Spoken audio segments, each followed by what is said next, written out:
দর্শক প্রত্যেককে স্বাগত আমন্ত্রণ জানাচ্ছি বাংলা ভিশনের নিয়মিত আয়োজন এন মোহাম্মদ পাবলিক পার্লামেন্ট অনুষ্ঠানে। সঙ্গে আছি আমি জিয়াউল হক সবুজ। আলোচনায় আমার সঙ্গে আছেন বিজ্ঞ চারজন আলোচক। আমার ডান পাশে আছেন অধ্যাপক এম সিদ্দিকুর রহমান খান, ডিন কলা অনুষদ ঢাকা বিশ্ববিদ্যালয়, এবং সর্বডানে রয়েছেন জনাব আবদুল্লাহ কাফি রতন, সাধারণ সম্পাদক সিপিবি। এবং আমার বাম পাশে রয়েছেন জনাব মাহবুব কামাল, কলামিস্ট ও সহকারী সম্পাদক দৈনিক যুগান্তর, এবং সর্ববামে রয়েছেন জনাব আলাউদ্দিন মোহাম্মদ, যুগ্ম সদস্য সচিব এনসিপি। আপনাদের প্রত্যেককেই আলোচনায় স্বাগত জানাচ্ছি। দর্শক, আপনারা জানেন আজ যথাযোগ্য মর্যাদায় উদযাপন হয়েছে মহান শহীদ দিবস ও আন্তর্জাতিক মাতৃভাষা দিবস। কিন্তু যেই লক্ষ্যে রাজপথে প্রাণ দিয়েছিলেন সালাম, বরকত, রফিক, জাব্বারের মতো নানা ভাষা সৈনিক কিংবা ভাষা যারা লড়াই করছেন তাদের সেই স্বপ্ন আসলে কতটা বাস্তবায়ন হয়েছে, রাষ্ট্রভাষা বাংলা ভাষার প্রতিষ্ঠার যে দাবি সেটাই বা কতটা কার্যকর হয়েছে সর্বস্তরে, সেসব নিয়ে আমরা আলোচনা করতে চাই। আমাদের আজকের আলোচনার বিষয় ২৬-এর আইনায় ২১-এর চেতনায়। আলোচনা শুরু করতে চাই অধ্যাপক সিদ্দিকুর রহমান খান আপনাকে দিয়ে। আমরা যেই রক্তাক্ত রাজপথের কথা বলছি, যেখানে ভাষা শহীদরা তাদের প্রাণ দিয়েছিলেন, তাদের সেই চেতনা আসলে কতটা প্রতিফলন হয়েছে? আমরা যদি তাদের মূল লক্ষ্যের কথা বলি, সেই লক্ষ্য কি আজও সম্পূর্ণ অর্জিত হয়েছে? ধন্যবাদ আপনাকে এবং আমার সাথে আজকে যারা বিজ্ঞ আলোচক আছেন তাদেরকেও শুভেচ্ছা জানাচ্ছি। আমি প্রথমেই বিনম্র শ্রদ্ধার সাথে স্মরণ করছি যাদের প্রসঙ্গ নিয়ে আজকে আলোচনা এবং যারা এই প্রসঙ্গের অবতারণার সুযোগ করে দিয়েছেন আমাদের সেই ৫২ মহান ভাষা আন্দোলনের যারা শহীদ হয়েছেন, সেই বীর শহীদদের এবং তাদের আত্মার মাগফিরাত কামনা করছি।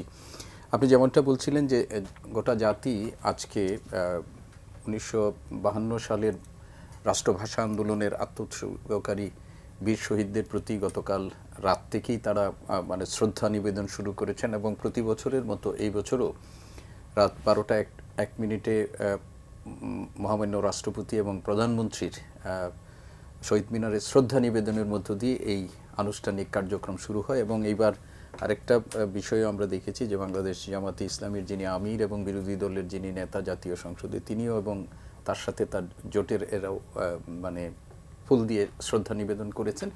এবং এরপরই গোটা জাতি আজকে দুপুর পর্যন্ত শহীদ মিনারে যেয়ে এবং দেশের অন্যান্য স্থানেও তারা শ্রদ্ধা নিবেদন করেছে। এটি এখন আর আমাদের বাংলাদেশের পরিসরের মধ্যে নেই। আমরা জানি যে একই সাথে আজকে আন্তর্জাতিক মাতৃভাষা দিবসও উদযাপিত হয়েছে এবং সেখানে বহুভাষিক শিক্ষায় তারুণ্যের কণ্ঠ এই মূল প্রতিবাদকে সামনে রেখে আজকে আন্তর্জাতিক মাতৃভাষা দিবসও উদযাপন করেছে গোটা বিশ্ববাসী। তো আমরা যেটি বলছিলাম যে আপনি জানেন, আপনি যে কথাটি বলেছিলেন যে পৃথিবীর ইতিহাসে বাংলাদেশের মানুষই সম্ভবত একটা বিরল, আমরা বলবো যে কৃতিত্বের অধিকারী, যারা নিজের মাতৃভাষার অধিকার, রাষ্ট্রীয় অধিকার, সাংবিধানিক অধিকার নিশ্চিত করার জন্য নিজের জীবন উৎসর্গ করেছে। আমরা জানি যে ১৯৪৭ সালে যে ভারত বিভক্ত হলো, ব্রিটিশ ভারত বিভক্ত হলো, পাকিস্তান নামক একটা নতুন রাষ্ট্র প্রতিষ্ঠিত হলো, আমরা একটা ভৌগোলিক জাতি গঠনের খুব গুরুত্বপূর্ণ একটা উপাদান হচ্ছে ভৌগোলিক এবং ভাষাগত ঐক্য। আমরা সেইগুলোকেও উপেক্ষা করে একটা লক্ষ্য নিয়ে পূর্ব বাংলার মানুষ পাকিস্তানের সাথে যুক্ত হয়েছিলাম এবং সেটি হচ্ছে ধর্মের ভিত্তিতে আমাদের জাতীয়তাবাদ গঠনের একটা অভিপ্রায় নিয়ে। কিন্তু আমরা রাষ্ট্র গঠনের পরই যেটি দেখলাম সেটি হলো যে পাকিস্তানের যে পশ্চিমা শাসক গোষ্ঠী উর্দু ভাষাভাষী, যে উর্দু পাকিস্তানের মোট জনসংখ্যার ৪% ভাষা ছিল না, মাতৃভাষা ছিল না, সেখানে ৫৬% ভাষাকে উপেক্ষা করে তারা মূলত প্রথমেই আমাদের দিকে একটা নব্য ঔপনিবেশিক মানসিকতার বহিঃপ্রকাশ ঘটান এবং আমাদের বিরুদ্ধে সাংস্কৃতিক যে আগ্রাসনটা শুরু করেছিল, সেই সাংস্কৃতিক আগ্রাসন, আপনি জানেন যে ভাষা কেবলমাত্র একটা মানুষের যোগাযোগের মাধ্যম না, ভাষা একটা জাতির আত্মপরিচয়ের সবচেয়ে গর্বিত একটা উপাদান হচ্ছে ভাষা। সেই ভাষার উপর তাদের যে নগ্ন আক্রমণ এবং এর মধ্য দিয়ে আমাদের যে সাংস্কৃতিক আগ্রাসন, এর প্রতিবাদই করেছে আমাদের পূর্ব বাংলার মানুষ। এবং এই প্রতিবাদের চূড়ান্ত পরিণতি হলো ১৯৫২ সালের ২১শে ফেব্রুয়ারি সংগঠিত আমাদের যে ঘটনা, এবং যেখানে মানুষের আত্মত্যাগের মধ্য দিয়ে শেষ পর্যন্ত আমরা এই আমাদের যে মাতৃভাষা, সেই মাতৃভাষার রাষ্ট্রভাষার মর্যাদা শুধু নিশ্চিত করিনি, এর মধ্য দিয়ে আমাদের আত্মপরিচয়ে বিনির্মাণের একটা বড় অর্জন কিন্তু আমাদের এর মধ্য দিয়েই হয়েছিল। কিন্তু সেই ২১-এর চেতনা আমরা কতটা এখন আজকের যে বাস্তবতায় আপনি বলেছেন যে বাহান্নর যে 21-এর চেতনায় 26-এ এসে আমরা কি হয়েছি আপনি দেখেন। আজকে বাংলাদেশের মানুষ এই রাষ্ট্রভাষার জন্য স্মরণে যে 21 উদযাপন, সেই উদযাপনটা খুব ঘটা করে আনুষ্ঠানিকতার মধ্য দিয়ে করে।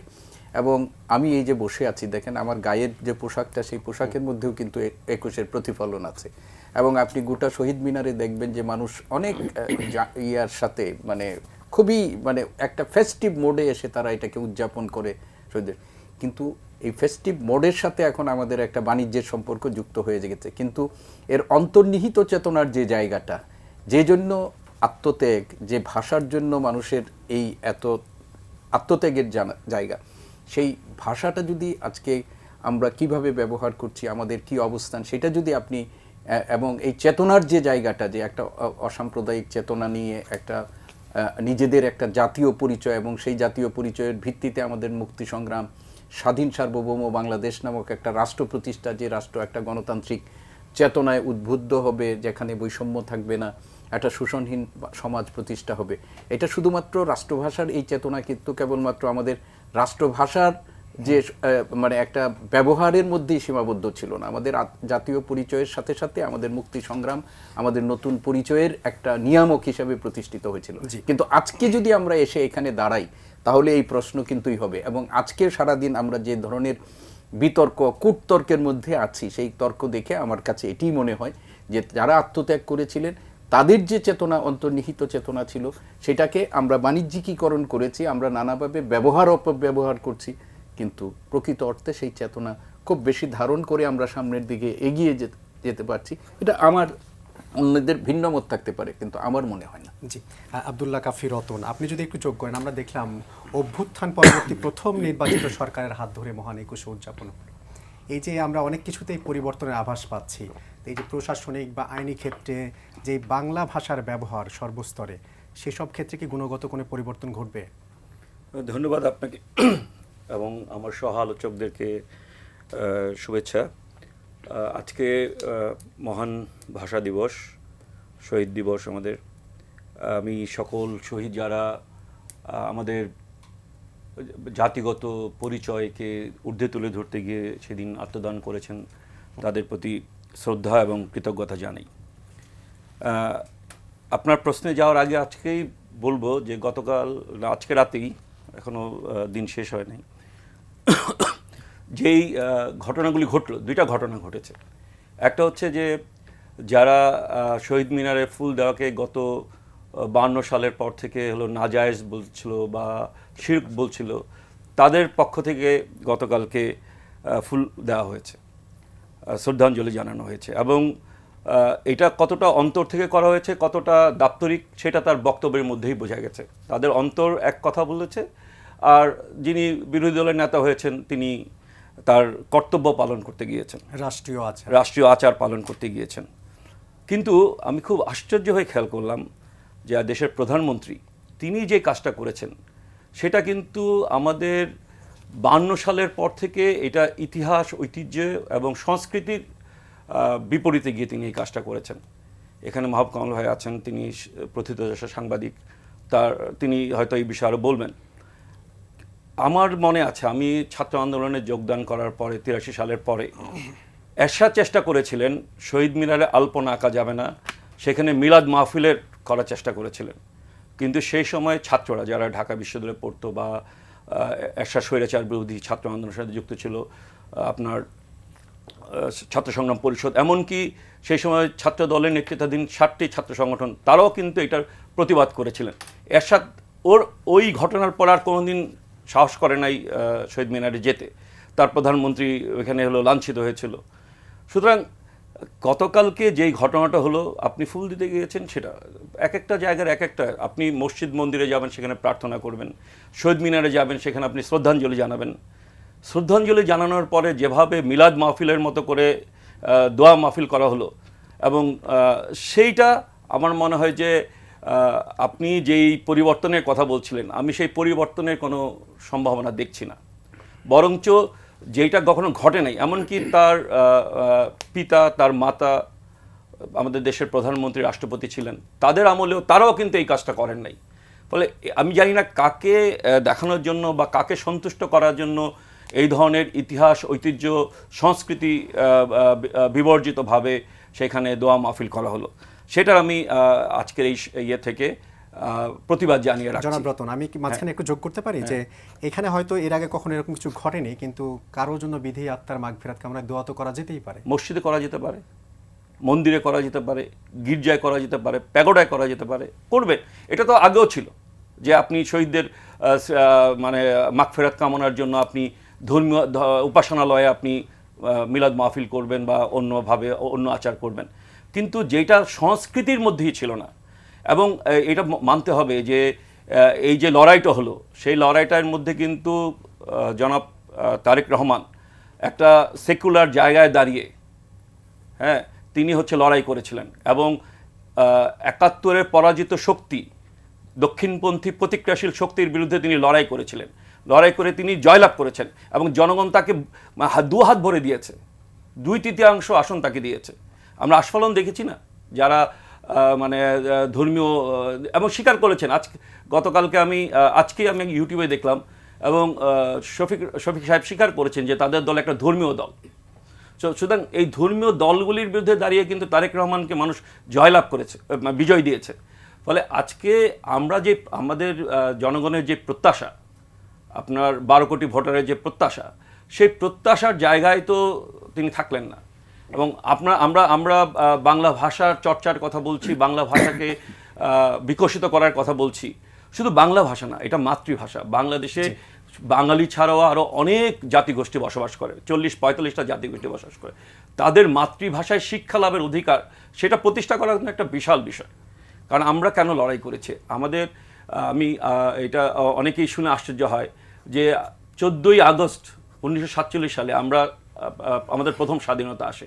তার মাত্র 23 দিন পরে পূর্ব পাকিস্তানের গণতান্ত্রিক যুবলীগ গঠিত হয়েছিল। সেখানে কারা ছিল? শেখ মুজিবের নেতৃত্বাধীন যেই মুসলিম ছাত্রলীগের নেতৃবৃন্দ ছিল, আর ছাত্র ফেডারেশনের যেই ছাত্ররা ছিল, তারা বুঝতে পেরেছিল যে এই যে স্বাধীনতাটা এসেছে, কমিউনিস্টরা তো স্লোগানেই দিয়েছিল ইয়ে আজাদি ঝোটা হয় লাখো ইনসান ভুকা হয়। আর শেখ মুজিবুর রহমানও বুঝতে পেরেছিলেন, বঙ্গবন্ধুও বুঝতে পেরেছিলেন যে এই পাকিস্তানে বাঙালি জাতির যে উন্মেষ, যে আকাঙ্ক্ষা করেছিলেন তারা, সেটা ঘটবে না। এবং সেইটার মানে কিভাবে প্রতিবন্ধকতা তৈরি করা হলো, 4% উর্দু ভাষাকে 56% বাংলা ভাষার উপরে চাপিয়ে দেওয়া হলো।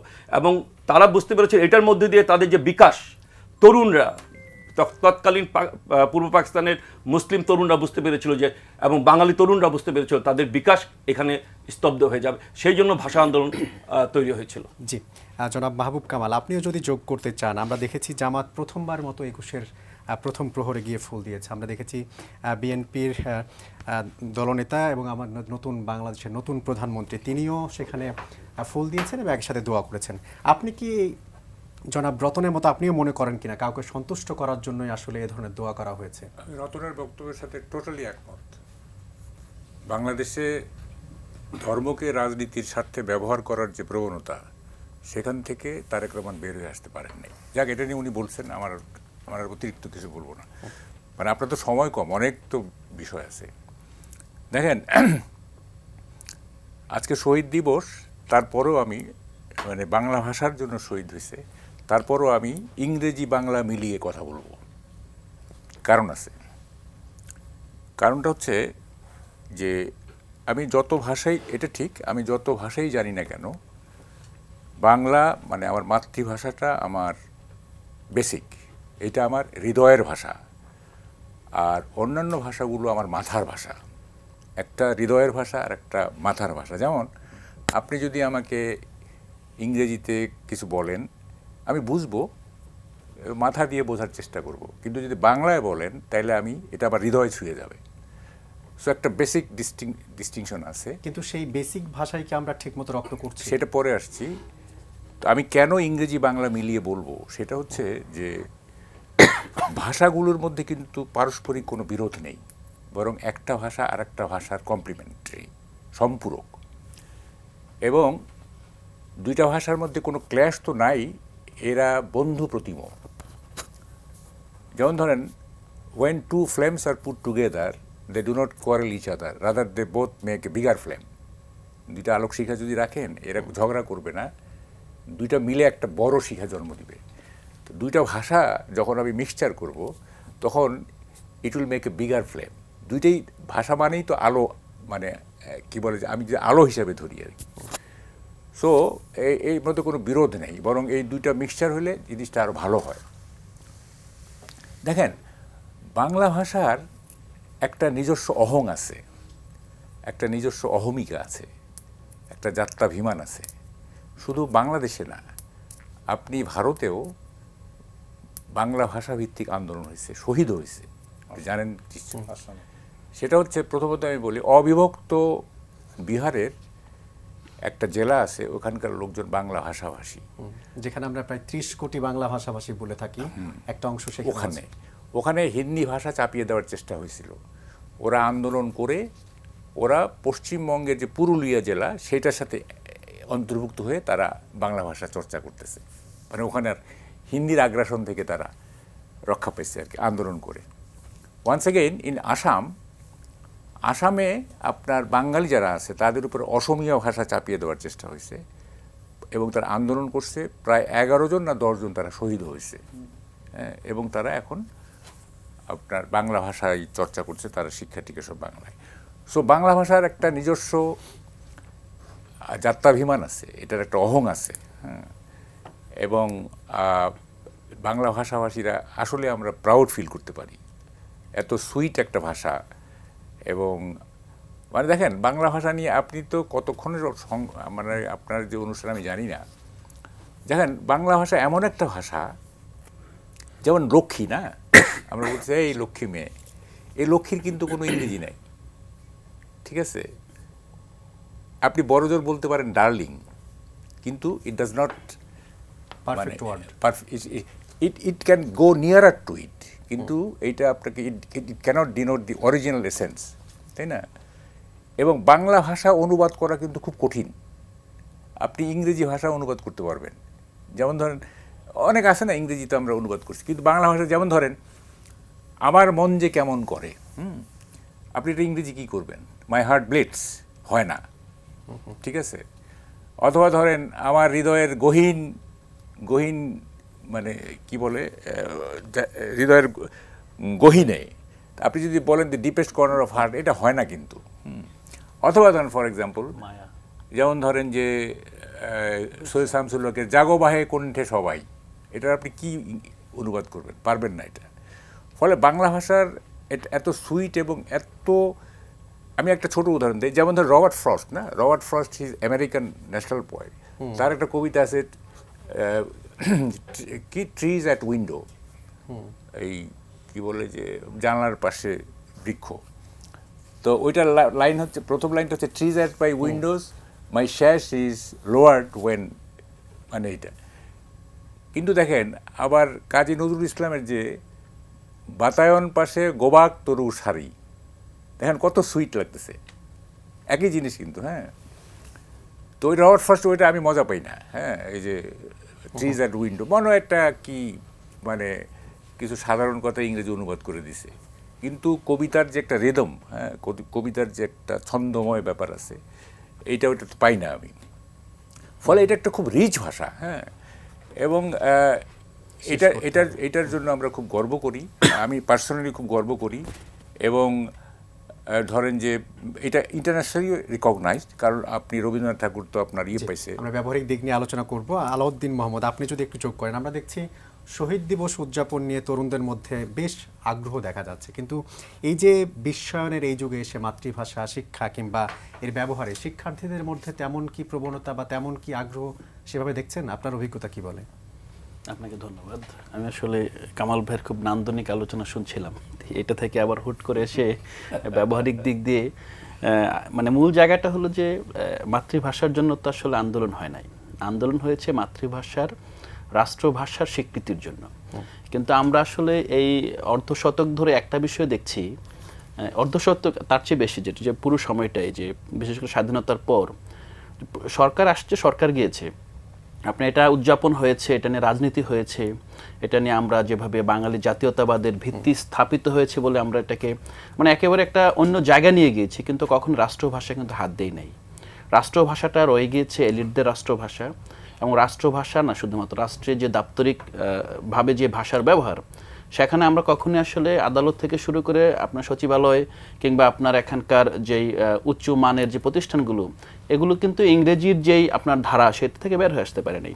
তো মূল জায়গাটা হলো এখন যেই তারুণ্য উদযাপন করছে, তারুণ্যের উদযাপনের সাথে আমি ভাষা শেখা না শেখার কোনো কারণ কিংবা আমি এটা কোনো সম্পর্ক দেখি না তেমন। কারণ কে কি ভাষা শিখবে এটা ঠিক করে দেয় রাষ্ট্র।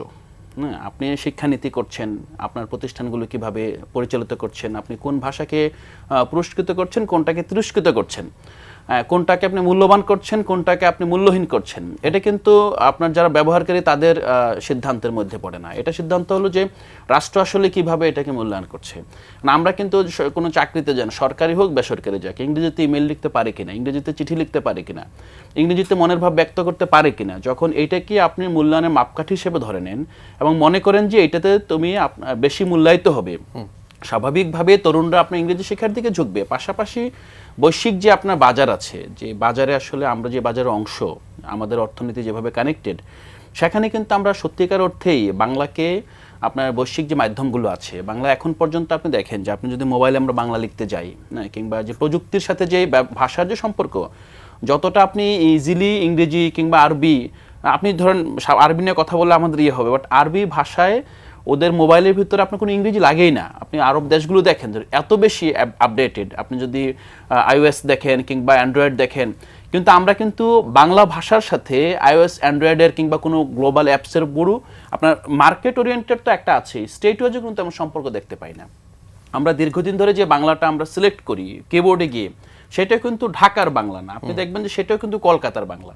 তো এই জায়গায় আমরা যে তরুণদের কথা বলছেন, তারুণ্যের উচ্ছ্বাসকে অবশ্যই স্বাগত জানাতে হবে এবং তারুণ্যের উচ্ছ্বাসকে কিভাবে রাষ্ট্র পৃষ্ঠপোষকতা করে তাকে আসলে সেই একটা প্যাট্রোনাইজের চ্যানেলে নিয়ে আসতে পারে, এটা একটা রাষ্ট্রের। এবং আমার বিশ্বাস যে শত সমালোচনা সত্ত্বেও বাংলাদেশ এখন যে ট্র্যাকে ফিরেছে, গণতন্ত্রের একটা যাত্রা শুরু হয়েছে নতুন করে যদি আমরা বলি, তো সেক্ষেত্রে আমরা আশাবাদী হতে চাই। যেহেতু তরুণদের হাতে এখন আপনার রাজনীতির অনেক স্টেক রয়েছে, স্টেক বলতে আপনার শুধুমাত্র আপনার তরুণ রাজনৈতিক দল না, মোটা দাগে আসলে 24-এর যে পরিবর্তনে তরুণদের অংশগ্রহণ এবং পরবর্তীতে রাষ্ট্রকে ডেমোক্রেটিক ট্র্যাকে ফিরে আনার জন্য যে তরুণদের অংশগ্রহণ, এই অংশগ্রহণ যদি অব্যাহত থাকে এবং রাষ্ট্র যদি আসলে আগের মতো বধির না হয়ে যায়, রাষ্ট্র যদি শুনে, রাষ্ট্রের যে হিয়ারিং ক্যাপাসিটি যদি আপনার নতুনভাবে যদি উন্মোচন হয়, তাহলে রাষ্ট্র যদি নাগরিকের ভাষা শুনে, তাহলে রাষ্ট্র তাদের জন্য কিছু করবে। আপনি যে কথাটা বলছিলেন যে কে কি শিখবে সেটা রাষ্ট্র ঠিক করে দেবে, আমাদের দেখেছি যে রাষ্ট্র তো অনেক সময় ঠিক করে দিয়েছে, পাঠ্যক্রম রয়েছে বাংলা ইংরেজির,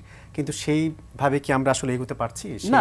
প্রথমত দেখেন, এখানে একটা বিষয়, রাষ্ট্র ঠিক করে দেয় বলতে আমি কিন্তু বলছি না যে আইন করে ঠিক করে দেয়, রাষ্ট্র মেকানিজম তৈরি করে। আপনি যে বাজার, আসলে তো মুক্ত বাজার আমরা বলি, বাজার তো নিয়ন্ত্রিত, আপনার প্রতিটা স্টেটের বাজার তো স্টেট নিয়ন্ত্রিত। এখন আপনি যদি সমবাজার বলেন, আপনি যদি আপনার এখানে যে জব মার্কেট বলেন, আপনি এই বাজারগুলো কিভাবে আপনার নিয়ন্ত্রিত হচ্ছে? রাষ্ট্রের যেই ভূমিকা নিয়ে আলোচনা করছিলাম, রাষ্ট্র কি আসলে ভাষাগত দক্ষতা অর্জনে সেইভাবে ভূমিকা রাখতে পারছে না? না, আমি যে বিষয়টা বলছিলাম সেটা হলো যে রাষ্ট্র একটা যে কমন নীতি করবে তার নাগরিকদের জন্য, সেটা করতে ব্যর্থ হয়েছে এবং একটা বড় অংশের নাগরিকদের রাষ্ট্র রেগুলেশনের আওতায় আনতে পারছে না, রাষ্ট্রের সেই সক্ষমতা নেই। আরেকটা বড় অংশের নাগরিকদের রাষ্ট্র ন্যূনতম তার যে জীবন জীবিকা, তার যে আপনার বেঁচে থাকার যেই আপনার উপকরণ, সেটা রাষ্ট্র দিতে পারছে না, না পারার কারণে সেটাও আরেকটা গোষ্ঠীর হাতে চলে গিয়েছে।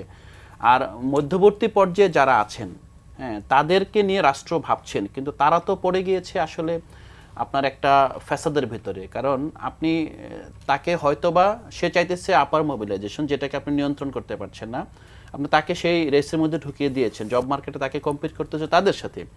একই সাথে সে যখন পড়ে গেলে তাকে আবার ক্যাপচার করে সেই গোষ্ঠীটা। এখন আপনি যেই নাগরিক, রাষ্ট্র যেই সংখ্যাগরিষ্ঠ নাগরিকদেরকে টার্গেট করে শিক্ষানীতি করছে, সেই সংখ্যাগরিষ্ঠ নাগরিকদের রাষ্ট্র তার মূলধারা রাখতে পারছে না। সে হয়তোবা আপনার জব মার্কেট সিগন্যালিংয়ের মাধ্যমে হোক, যেভাবে হোক, যতবা বৈশ্বিক অর্থনীতিতে যুক্ত হওয়ার তাগিদে, বৈশ্বিক যে শিক্ষা বাজার আছে সেটা যুক্ত হওয়ার তাগিদে সে এই জায়গা থেকে সে বের হয়ে আসতেই হয়। তো রাষ্ট্র যদি একটা সমন্বিত পলিসি করতে পারতো, যেটি স্ট্যান্ডার্ড এবং এটার মধ্যে আপনার সকল নাগরিকের শুধুমাত্র আপনার অধিকার না, সুরক্ষাও আছে, তাহলে কিন্তু আমরা সত্যিকার অর্থে বাংলাকে সবার করতে পারতাম। বাংলা কিন্তু এখন সবার না, বাংলা হলো আপনার গরিবের। হ্যাঁ, আপনি যদি যাদের পয়সা আছে তাদের কাছে আসলে বাংলার আবেগ কিংবা বাংলার আমরা যেই সেন্সে আমরা আলাপটা করছি সে আলাপটা আসছে না। তো আমার আলোচনার বিষয়টা ছিল যে আমরা শুধুমাত্র ইউজারদের অথবা যারা ব্যবহারকারী তাদের দিকে না তাকাই, কারণ রাষ্ট্র তৈরি করা হয়েছে, রাষ্ট্র আপনার কিছু কমন ভ্যালুজ আপনার নাগরিকদেরকে দিবে। হ্যাঁ, এটা ম্যানুফ্যাকচার করে রাষ্ট্র, প্রতিটা রাষ্ট্রই, কারণ জাতির রাষ্ট্র টিকেই থাকে আপনার ধর্মের ম্যানুফ্যাকচারিং, আপনার রিপ্রোডাকশন আছে, আপনার ভাষার রিপ্রোডাকশন আছে, রিম্যানুফ্যাকচারিং আছে, আপনার তার যে বাজার আছে, তার যে পণ্য আছে। আর আজকাল তার দুনিয়াতে আপনি দেখবেন যে প্রতিটা জায়গায় জিওগ্রাফিক্যাল ইন্ডিকেটর ধরে ধরে পণ্যের তালিকা করা হচ্ছে। তার মানে একটা রাষ্ট্র তার সীমানার ভিতরে আপনার যে প্রকৃতির প্রাপ্ত যেই আপনার পণ্য আছে অথবা উদ্ভিদ আছে, আপনার প্রাণী আছে, সেগুলোকে কিন্তু ওন করতে হয়, ওন করে সেগুলোকে আপনার সংরক্ষণ করতে হয়। ভাষা তো স্বাভাবিকভাবে এত ফ্লুইড, এত আপনার দ্রুত চেঞ্জ হয়ে যায়, সেটা যদি আপনি নিজের আপনার কাঠামোর মধ্য থেকে এটা নিয়ে সুপরিকল্পনা না করতে পারেন তাহলে তো হারিয়ে যাবে, এটা দুর্বল হবে, এটাই স্বাভাবিক। সো আমরা যে জায়গাটায় বলতে চাচ্ছি যে রাষ্ট্রকেই দায়িত্বটা নিতে হবে এবং অবশ্যই আইন দিয়ে নয়, এটাকে ওন করতে হবে। ওন করে কিভাবে নাগরিকদের মধ্যে এটাকে আপনার একটা মেকানিজমের মাধ্যমে ইনসেন্টিভ ওয়েতে ক্রিয়েট করা যায় সেটাকে করতে হবে। সেই জায়গাটা আমরা তরুণদের ভূমিকাটা এখানে রাষ্ট্রের সাথে আগামী দিন অনিবার্য হয়ে দেখা দিবে। জি, জনাব সিদ্দিকুর রহমান খান, আপনি যদি একটু যোগ করেন। আমরা সাধারণত দেখে থাকি, মানে অনেকেই বলছেন যে বাংলা ইংরেজির বাইরে তৃতীয় ভাষা শিক্ষার দিকে নজর দিতে হবে, কিন্তু যদি আমরা বাস্তবতার দিকে যাই, আমরা দেখছি প্রাইমারি থেকে এইচএসসি পর্যন্ত বাংলা এবং ইংরেজি বাধ্যতামূলক, কিন্তু বাস্তবতা হচ্ছে বাংলা বা ইংরেজি কোনোটিতেই তেমন দক্ষতার পরিচয় দিতে পারছে না শিক্ষার্থীরা। আসলে দুর্বলতাটা কোথায়? আচ্ছা, আসলে আমাদের তো শুধুমাত্র ভাষাগত শিক্ষা ব্যবস্থাপনা টোটাল যদি আপনি দেখেন, সেটা তো শুধু ভাষার ক্ষেত্রে নয়। আমরা স্বাধীনতার আজকে 55 বছরে আমরা পা রেখেছি। সেই 55 বছরে আমরা অনেকগুলো শিক্ষা কমিশন হয়েছে, কিন্তু কোনো কমিশনের যে মানে যে কারণে গঠন করা হয়েছিল এবং যে সুপারিশগুলো, সেইগুলোর আলোকে আমরা শিক্ষা ব্যবস্থাকে আমরা মানে এখন পর্যন্ত আমরা বলবো যে কাঙ্ক্ষিত জায়গাটাই নিতে পারিনি, আমাদের জোড়াতালি দিয়ে চলে। এবং বাংলাদেশের শিক্ষা ব্যবস্থার ক্ষেত্রে আপনি যদি বলেন সবচেয়ে যে জায়গাটার মধ্যে উপেক্ষা করা হয় সেটাই হলো শিক্ষা ব্যবস্থা। এই যে আমাদের একটা 18 মাস বয়সী ইন্টারিম গভর্নমেন্ট গেলেন এবং সেই গভর্নমেন্টের যিনি প্রধান ছিলেন, মাননীয় প্রধান উপদেষ্টা ছিলেন ডক্টর মোহাম্মদ ইউনূস, সর্বত্রই সার্বক্ষণিকভাবে বলেছেন ছাত্ররা তার নিয়োগকর্তা এবং ছাত্রদের তিনি ভবিষ্যৎ রাজনীতির নিয়ন্ত্রক হিসাবে বা সরকার পরিচালনার মূল চাবিকাঠি হিসাবে তিনি দেখার চেষ্টা করেছেন, তাদেরকে উপাত্ত হবে। এত রাষ্ট্র মেরামতের পরিকল্পনা নিয়েছেন, কিন্তু ন্যূনতম কোনো উদ্যোগ নেওয়া হয়নি যে জায়গাটায়, কোনো কমিশন গঠন তো হয়নি কোনো সেটি হলো শিক্ষা। তো আপনি তো শুধু ভাষাগত না, বাংলাদেশের এই টোটাল আমাদের এই স্বাধীনতার এই 54 বছরের মধ্যে আমরা আসলে শিক্ষা ব্যবস্থা কি হওয়া উচিত, কিভাবে করা উচিত, সেই ব্যাপারেই আমরা এখনো একটা জায়গায় পৌঁছতে পারিনি। তো ফলে আপনি ওই যে ভাষার কথাটা বললেন, সেই ভাষার ব্যাপারেও আমরা কিন্তু বাংলায় আমি কথা বলি, কিন্তু আপনি বাংলা ভাষার ব্যাকরণ শিক্ষা আপনি দেখেন এখন সিলেবাসগুলোতে গিয়ে যে বাংলা ভাষার ব্যাকরণ শিক্ষা বা বাংলা ভাষাটাকে প্রমিত করে আমাদের যে পাঠদানের যে প্রক্রিয়া, আপনি ঢাকার বাইরে যান, প্রত্যেক অঞ্চলে প্রাইমারি শিক্ষা যেখানে স্কুলের টিচার তার যে মানে লোকাল আঞ্চলিক ল্যাঙ্গুয়েজ আছে সেইখানেই তারা সেই ভাষাতেই তারা পড়ায়। তো প্রমিত বাংলা পাঠ পঠন বা ভাষার পাঠ পঠনের ব্যাপারে আমাদের একটা মানে দুর্বলতার জায়গা আছে। ইংরেজির ক্ষেত্রে তো আরও অনেক বেশি। ইংরেজি আমাদের বিদেশি ভাষা, আমাদের যেটা বললাম যে আমাদের সমাজের একটা বড় অংশ মানে যারা বাংলা ছাড়া তাদের আর কোনো গত্যান্তর নেই, তারাই এখন বাংলামুখী। আর যাদের সামর্থ্য আছে তারা কিন্তু আপনার সেই বাংলার পাঠপঠনের কাছেও নেই। কিন্তু এর থেকে পরিত্রাণের উপায় এখন আমি যেটা বলছি, ইভেন আমাদের সমাজে এমন একটা মানসিকতা তৈরি হয়েছে, আপনি মধ্যবিত্ত শ্রেণীর মধ্যেও একটা আনহেলদি কম্পিটিশন যে তার ছেলেকে কিভাবে ইংলিশ মিডিয়ামে পড়াবে। এবং আপনি যদি বলেন যে আমার ছেলে বাংলা মিডিয়ামে পড়ে, তাহলে দেখবেন এক ধরনের উন্নাসিকতারও বহিঃপ্রকাশ আমাদের ঘটে। এখন এটা থেকে আমরা কি করব? কিভাবে আলাউদ্দিন যেটি বলছিলেন যে এটা কি বাংলা এখন গরিবের ভাষা হয়ে গেছে? না, আমাদের বাংলা তো এখন মাতৃভাষা হিসাবে আমরা সবাই বলি, কিন্তু আপনি দেখেন আমাদের সমাজের একটা শ্রেণী আছে যারা দৈনন্দিন কথাবার্তাতেও তারা বাংলায় কয়টা শব্দ ব্যবহার করে। আমার বিশ্ববিদ্যালয়ে আমাদের অনেক কলিগ আছেন যাদের সাথে আমরা কথা বলতে গেলে দেখি যে আমরা তারা আসলে আমাদের সিরাজুল ইসলাম চৌধুরী স্যার আপনি কথা বললে দেখবেন যে উনি ইংরেজি ভাষার ব্যবহারই করছেন না, কিন্তু অনেকেই কিন্তু করছি। এটা আমি এটাকে অন্যভাবে দেখছি না, কারণ আপনি যে পৃথিবীতে বসবাস করেন সেই পৃথিবীতে আপনি শুধুমাত্র বাংলা 30 কোটি মানুষের ভাষা, সপ্তম অবস্থানগত দিক থেকে সপ্তম, কিন্তু বাংলাদেশের পৃথিবীতে তো অনেক মানুষের সাথে আপনার ওঠা বসা, অনেক মানুষের সাথে দৈনন্দিন সংযোগ। এখন আপনি বিশ্বায়নের যুগ, গ্লোবাল ভিলেজে আপনি বসবাস করেন, শুধু বাংলা দিয়ে তো হবে না, অন্যগুলো আপনাকে শিখতে হবে। এবং এই যে দেখেন এখন একটা তৃতীয় ভাষার কথা আপনারা বলছেন, এই তৃতীয় ভাষা যে সেখানে খুব মাস্টারি হওয়ার জন্য এটা করা হয়েছে তা না, আমাদের একটা জব মার্কেটকে টার্গেট করা হয়েছে, প্রবাসীদের। বিশেষ করে প্রবাসী যারা আছেন তাদেরকে একটা টার্গেট করে তৃতীয় ভাষা শিক্ষার জন্য করা হয়েছে। কিন্তু আমি যেটি বলি সেটা হলো যে আপনার রাষ্ট্রভাষা হিসাবে ব্যবহার এক ধরনের একটা ব্যবহার আছে, আর একটা হলো যে দৈনন্দিন যে আমার ব্যক্তিগত জীবনে ভাষার ব্যবহার সেটাও কিন্তু আছে, যেখানে আমি আমার মাতৃভাষাকে, আমি তো ইচ্ছে করলে ইংরেজি থেকে উপেক্ষা করতে পারবেন না, কিন্তু পৃথিবীর সব দেশেই আপনি মাইকেল মধুসূদন তো ইংরেজি চর্চা করে নিজেকে কিন্তু আত্মপ্রতিষ্ঠা ঘটাতে পারে না। এই বোধটুকু এখন আমাদের কাজ করে না, যে আমি অবশ্যই আমাকে আমার কর্ম উদ্দেশ্যে বা অন্য কোনো কারণে আমি অন্য ভাষা শিখব, কিন্তু আমার নিজের মাতৃভাষাটাকে উপেক্ষা করে নয়।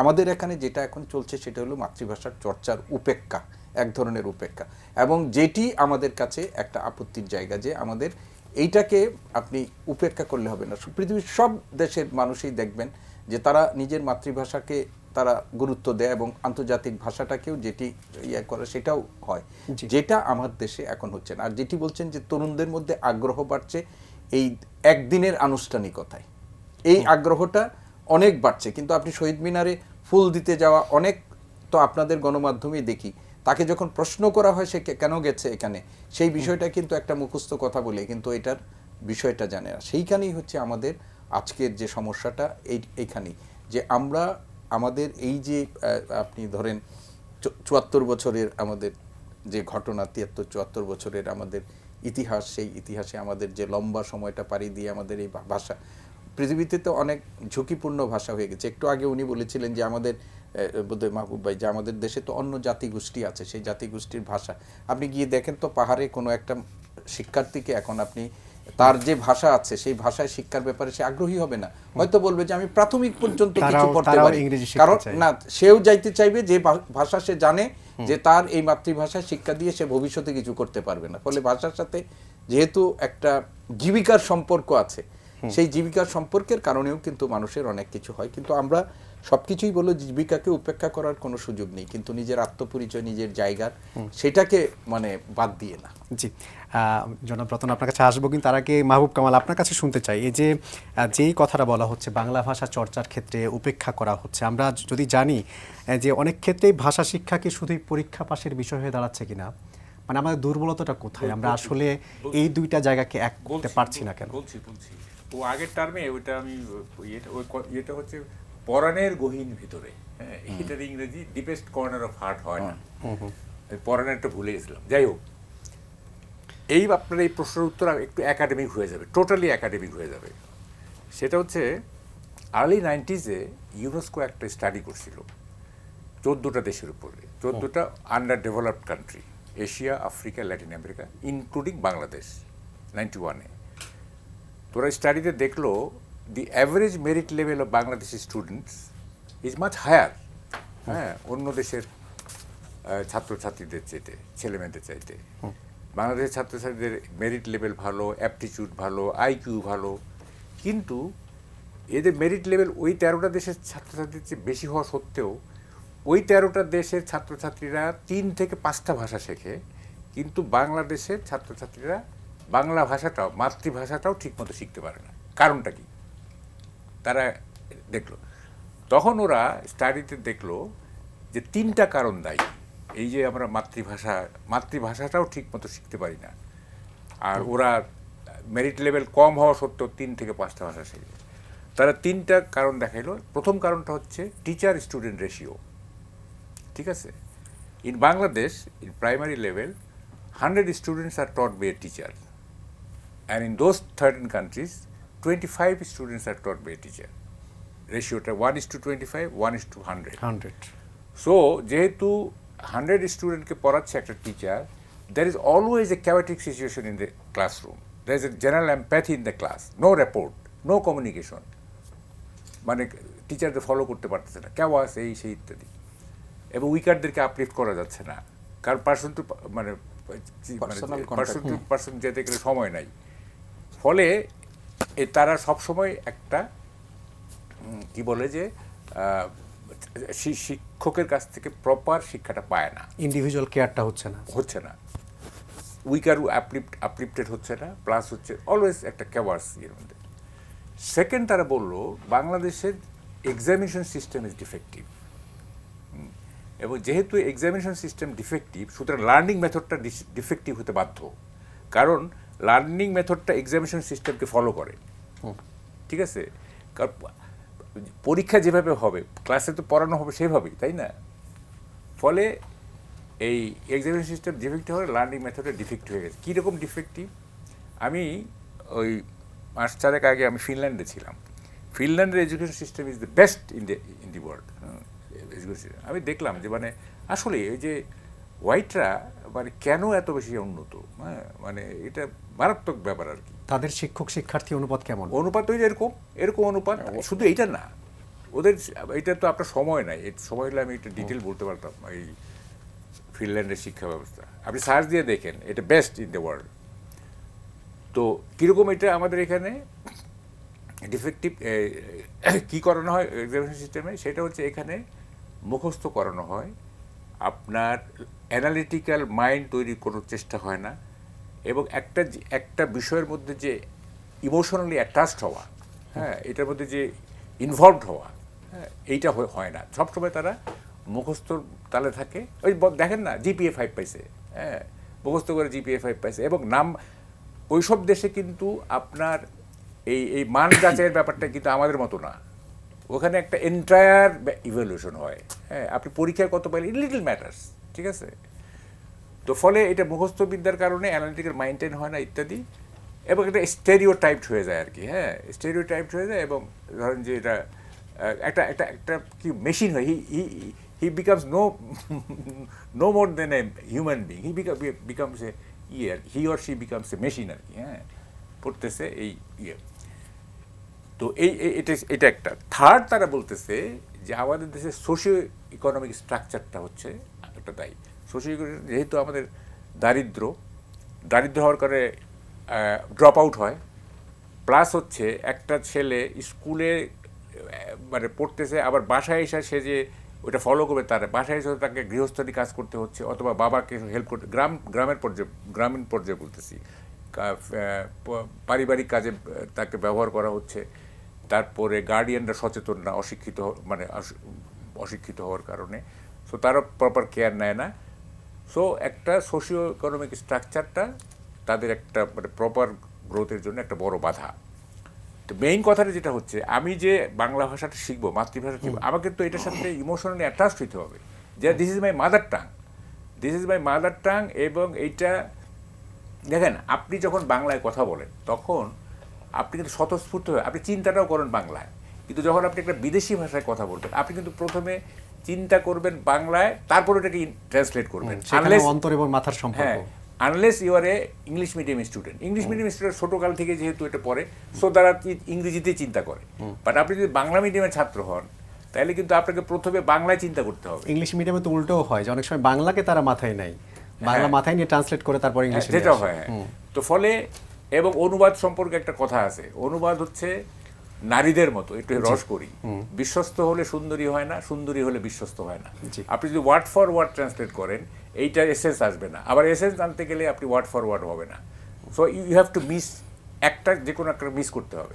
ফলে অনুবাদ দিয়ে আপনি কি বলে যে প্রপার জ্ঞান নিতে পারবেন না, হ্যাঁ, এবং খুব হাইয়েস্ট অর্ডারের যদি অনুবাদক কেউ হয়, হ্যাঁ, তাইলে হয়তো হইতে পারে। যেমন ধরেন যে গীতাঞ্জলি, একটু শেষ করে দেন, গীতাঞ্জলি যেরকম আপনার ওরা অনুবাদ করছে, যে ইয়েটস পেস, ওরা এজরা পাউন্ডেরা, অনেক মানে কি বলে যে উচ্চ মার্গের অনুবাদ সেগুলো।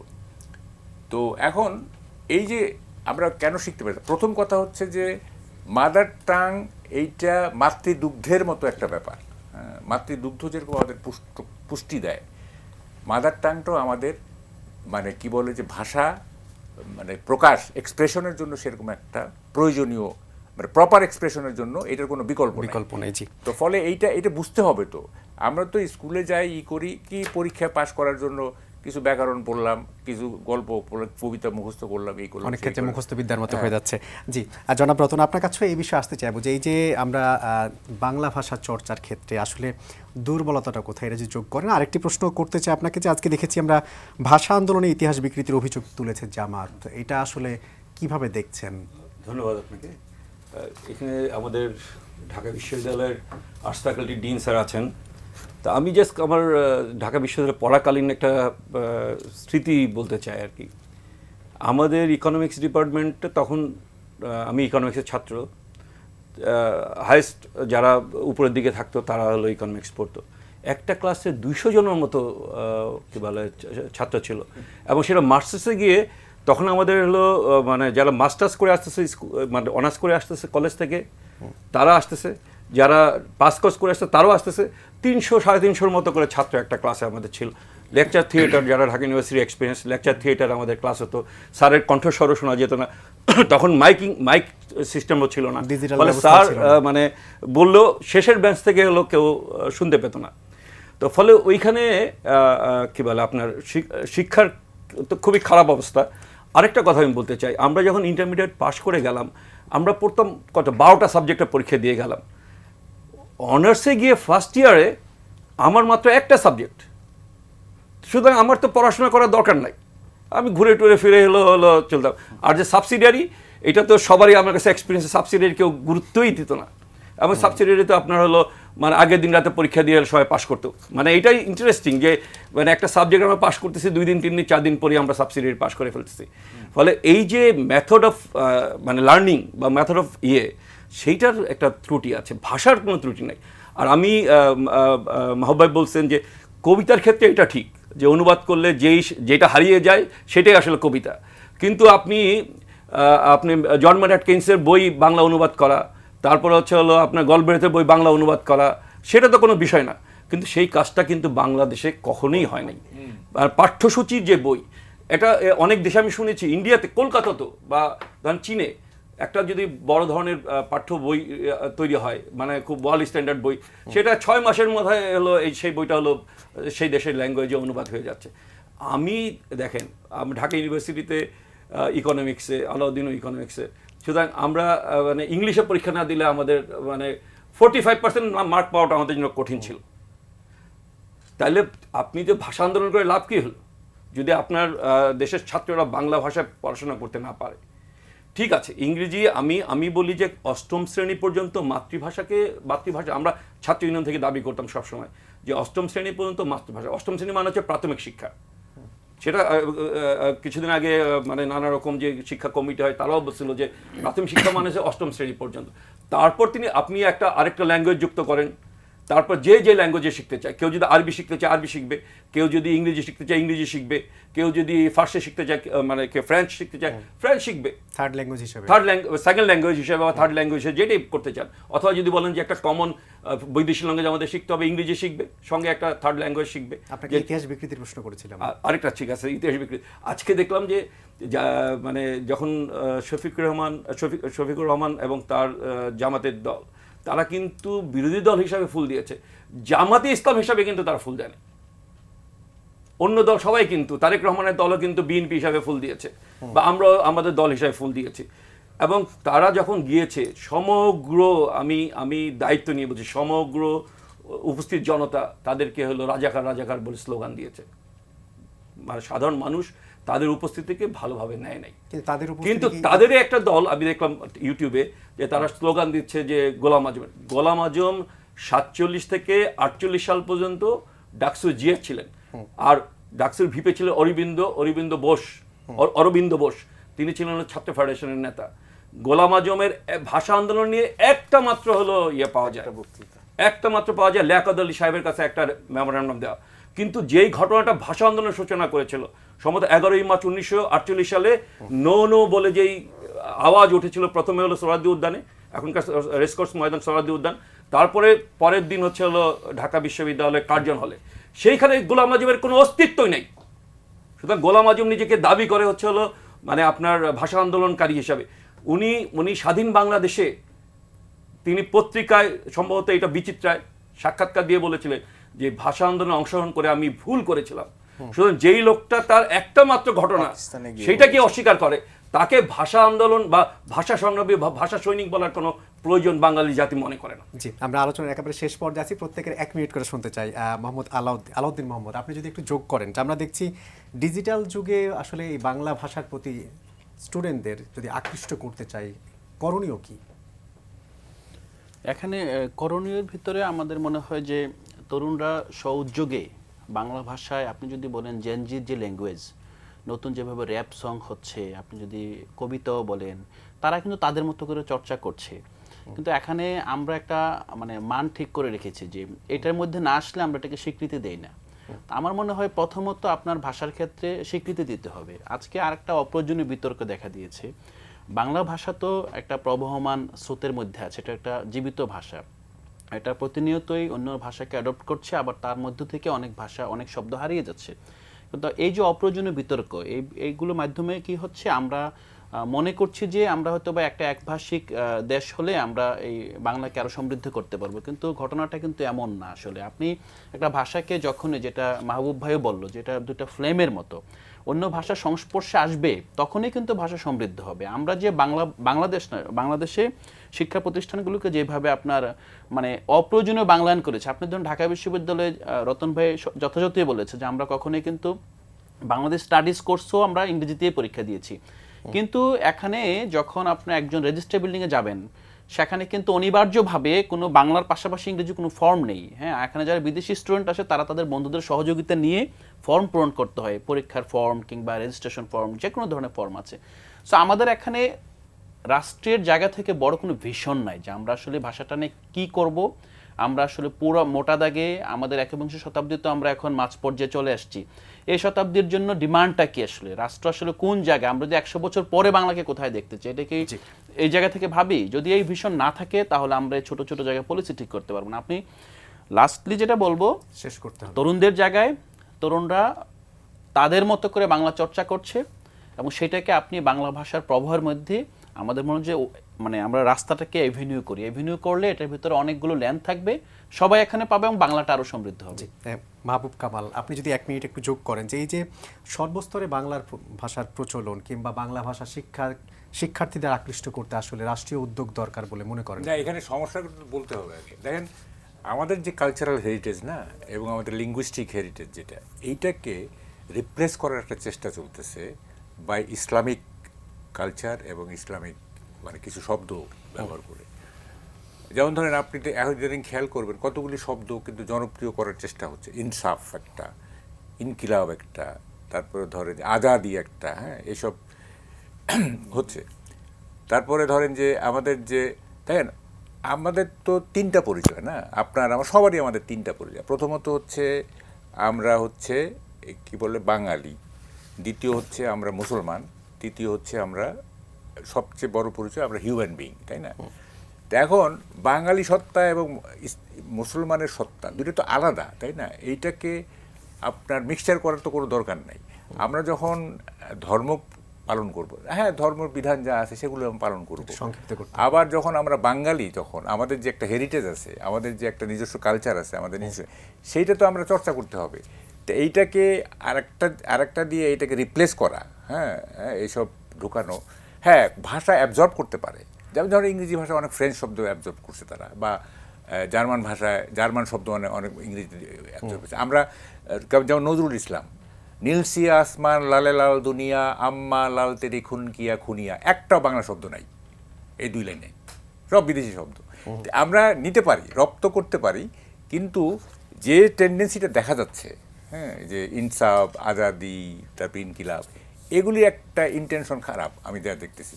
হ্যাঁ, ফলে বাংলা ভাষার স্যাংটিটি রক্ষা করতে হবে, এটার একটা পবিত্রতা এবং এটার একটা সতীত্ব রক্ষা করতে হবে। প্লাস হচ্ছে বাংলা ভাষা ঠিকমতো শিখতে হবে। ইংরেজি ভালো না জানলে অসুবিধা নাই, কিন্তু মাতৃভাষাটা শিখতে, তা না হলে মায়ের প্রতি অপমান হবে। অধ্যাপক সিদ্দিকুর রহমান, আপনি যদি কিছু যোগ করতে চান। প্রত্যেকটা ভাষার নিজস্ব তো একটা রীতি আছে, আপনি এই রীতিটাকে ভেঙে আপনি নিজের মতো করে করলে হবে না। আপনি বাংলা ভাষায়, আপনি প্রমিত বাংলাকে যদি কেউ বলে যে প্রমিত বাংলা আপনাকে শিখতে হবে, এটা আপনার প্রথম দায়িত্ব আপনার ভাষাকে। তারপরে আপনি যা খুশি করেন কেন, এই জেএনজি যে রেপ করে যেভাবে করে, আমি এটাকে দোষের কিছু দেখি না, কিন্তু আমার প্রমিতকে উপেক্ষা করে এটা কি আমার মূল মানে ধারা বুঝতে হবে, সেখানে আমাদের আপত্তি আছে। আরেকটা জিনিস হলো যে আমি ব্যক্তিগতভাবে মনে করি বাংলা ভাষা তো শুধুমাত্র বাংলা ভাষা ঋদ্ধ হয়েছে অনেক ভাষার সংমিশ্রণে, এবং দৈনন্দিন জীবনে আমরা এগুলো চর্চা করি প্রতিনিয়ত, কোনো সন্দেহ নেই। কিন্তু যখন ধরেন বাংলা ভাষায় আজকে আমরা ধরেন এই শহীদ দিবস আমরা পালন করছি বাংলার মানে ইয়ার জন্য করছি, সেই দিন যদি আপনি একেবারে উদ্দেশ্যমূলকভাবে ওই বিতর্ক তৈরি করেন যে ইনসাফ বলবো কিনা, গোলামি ইয়া করব কিনা, এইটা না বললে আমার ইয়া হয়ে যাবে বা উল্টোটা, সেইগুলোর মধ্যে কিন্তু ওই যে আমি ওনার সাথে একরকম যে এইগুলোর মধ্যে এক ধরনের অসৎ উদ্দেশ্য আছে, এবং এই অসৎ উদ্দেশ্যগুলো নিয়েই আমাদের মানে আপনি সারা বছর বললেন না করেন না, আপনার তো কেউ বলছেন, কিন্তু একটা বিশেষ দিনকে যখন আমরা উদযাপন করি সেই দিনে যখন আপনি ওই ধরনের বক্তব্য মনে করেন এবং ইতিহাসের বিকৃতি ঘটিয়ে যদি আপনি অন্যরকম করেন, তাহলে মনে হয় যে এইগুলো এক ধরনের লোক দেখানো, এছাড়া কিছুই না। 2-3টি বাক্য যদি বলতে চান। আমি বলতে চাই যে প্রথমে মাতৃভাষা ভালোভাবে শিখতে হবে, তারপরে আমরা অন্য কোনো বিদেশি ভাষা শিখবো। আরেকটা কথা বলতে চাই, আমাদের দেশের অনেক মানুষ বাংলা ভাষা এবং বাঙালির সংস্কৃতিকে হিন্দুয়ানি সংস্কৃতি বলে ঘৃণা করে। সেই জায়গাটায় আপনার পরিবর্তন আনতে হবে। আমরা বাঙালি, আমাদের ভাষা বাংলা, এবং আমরা নাগরিক হিসেবে বাংলাদেশি, এই গর্ব আমাদের অবশ্যই থাকতে হবে। অসংখ্য ধন্যবাদ আজকে প্রাণবন্ত আলোচনায় অংশ নেওয়ার জন্য। আরও সময় পেলে হয়তো এক দীর্ঘ আলোচনা করা যেত। দর্শক, এন মোহাম্মদ পাবলিক পার্লামেন্ট আজ এখানে শেষ করতে হচ্ছে। এতক্ষণ যারা সঙ্গে ছিলেন সবাইকে ধন্যবাদ। ভালো থাকবেন সবাই। শুভরাত্রি।